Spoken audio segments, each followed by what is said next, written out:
nari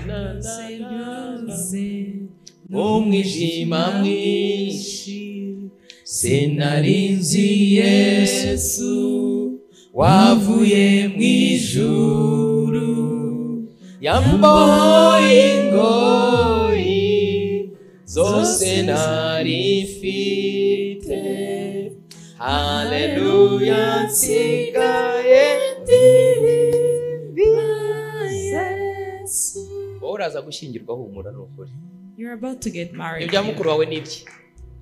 Of your elder sister. It is hard. What do you want us to do? Hallelujah. Amen. May our Lord be praised. Shimishijwe nuko ngeze aha ngaha ni mama Junior wandaritse. Amen. It's a pleasure that I'm here. Hariya Nyabisindo muri church Ruhuka. I used to pray from ariko nishimiye kubana namwe. Amen. But I'm pleased to be with you here now. Icyo nifuza, what I want, narwaye akaguru mu itako. I had a disease in my leg. Narwaye ikintu mu nda kimerera nabi. Sinzi byari byo. They do have an issue in my stomach. Nagiye kwa muganga inda nayijyanye kwa muganga. I went to the hospital. Nazengurutse amavuriro yose. I went in all the hospitals.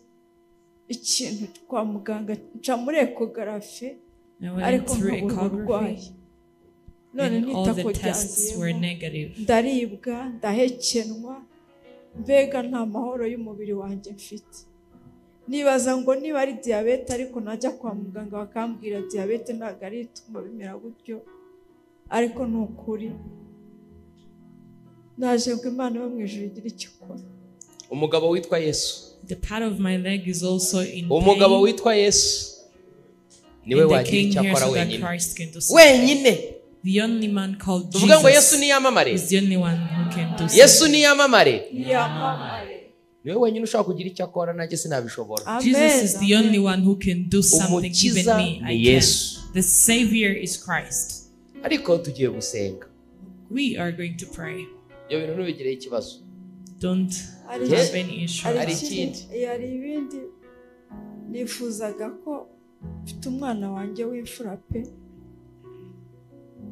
yabaye imbata y'inzoka mfite imyaka 30 nakabaye nagira umusaruro mukura. Stand like this. Cause her to stand like this. Ako nta musaruro namubonye. I also have an elder child. Nakabaye nagira n'umuzukuru nk'abandi babyeyi ariko nabaye iciro ry'imigani. Nanditse icyifuzo hano ngo imukuraho inzoka. Nanditse ngo nkuraho n'igisuzuguro ngize n'akakazi. Mu byifuzo byose nazanye Imana ibiba. Ndambe agasuzuguro. Ndambe n'agasuzuguro k'amadeni.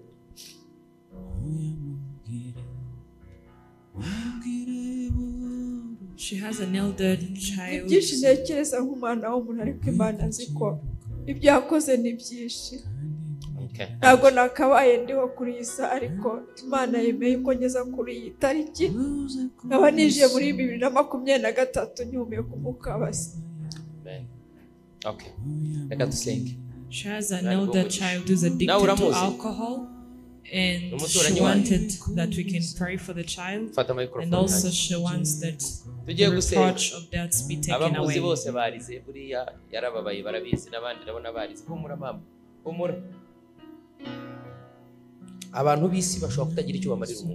of the world, they might not do something for you, but a man called Jesus, he has forgiveness. Do you believe he can do everything? Raise your hands. Yes! Jesus. She wants you.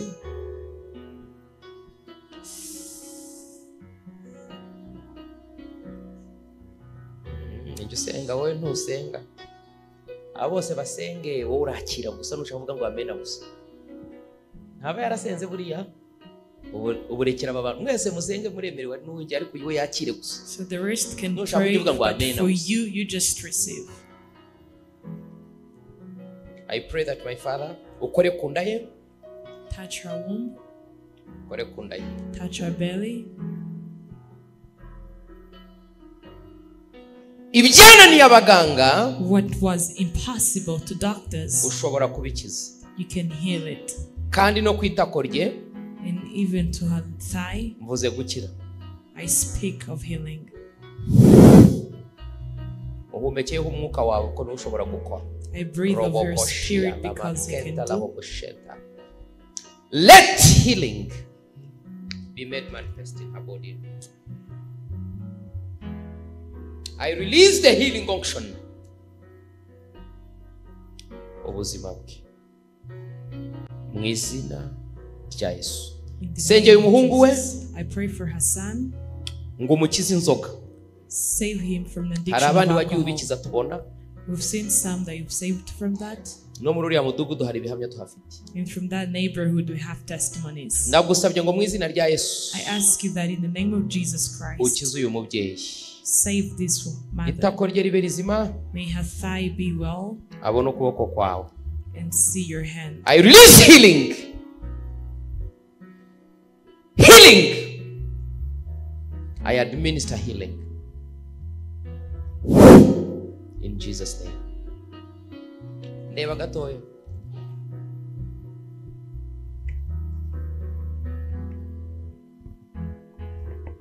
Zate mwitako. Mwitako nabiri. Wewe Mugire ntacyo vuga cyane kuri iyo mikoro. Niba hatakize ntugire isoni nge nasingiza. Hallelujah. Amen. Uko nari meze hariya nicaye nuko naje ndumva uko naribwaga bise bigenda. Urabyumva neza ko the way I was feeling when I was seated and when I came here in front, the pain that I had, now it's gone. Yesu wacu aratambagira. Urubakiye akadiho. Aratambagira. Utyo. Yesu wacu aratambagira. Hallelujah! Amen. Amen. Uhoraho. Ijwi rirampemukira kandi mba numva ndi mu mavuta yo kuririmba. Hallelujah!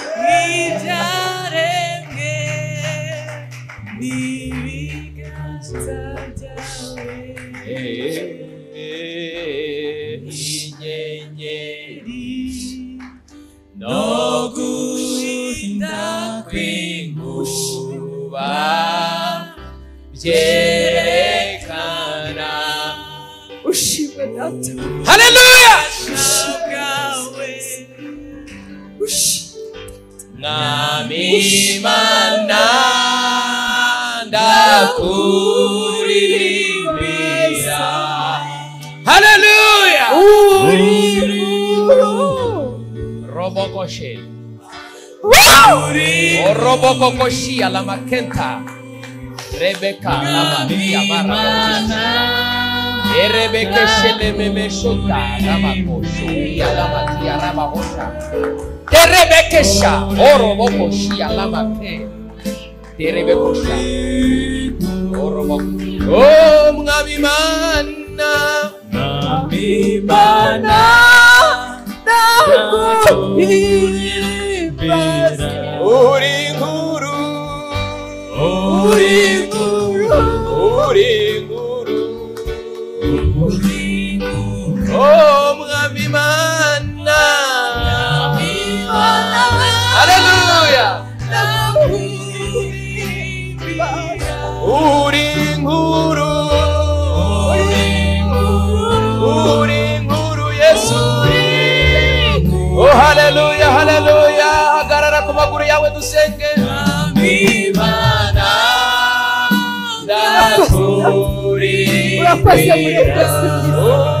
urakoze papa. Ndagushimiye gitero cyawe. Ndagushimiye hari igihe.